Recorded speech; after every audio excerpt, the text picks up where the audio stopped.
வணக்கம் பவித்ரா. அது கரூர் மாவட்டம், கரூர் அருகே கரூர் மாவட்டம் கடவுர் தாலுகா அடுத்த பாலவிடுதி பகுதியில் 10ஆம் வகுப்பு மாணவி பாலியல் வன்கொடுமை செய்யப்பட்டதாக போலீசார் தரப்பிலிருந்து மறுப்பு செய்தி வெளியிடப்பட்டுள்ளது.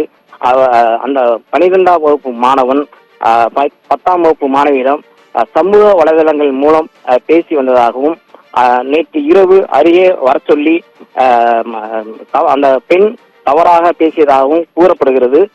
அதைத் தொடர்ந்து ஏன் தவறாக பேசினார் என்று அந்த பெண்ணிற்கும் 11ஆம் வகுப்பு மாணவனுக்கும் வாக்குவாதம் ஏற்பட்டதாக கூறப்படுகிறது.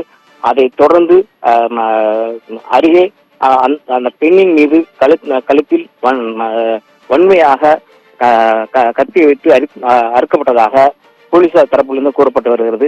இது கரூரில் பரபரப்பாக பேசப்பட்ட வந்த நிலையில் பாலியல் வன்கொடுமை செய்யப்படவில்லை என போலீசார் தரப்பிலிருந்து தெரிவிக்கப்பட்டுள்ளது. பவித்ரா, விவரங்களுக்கு நன்றி செல்வராஜ்.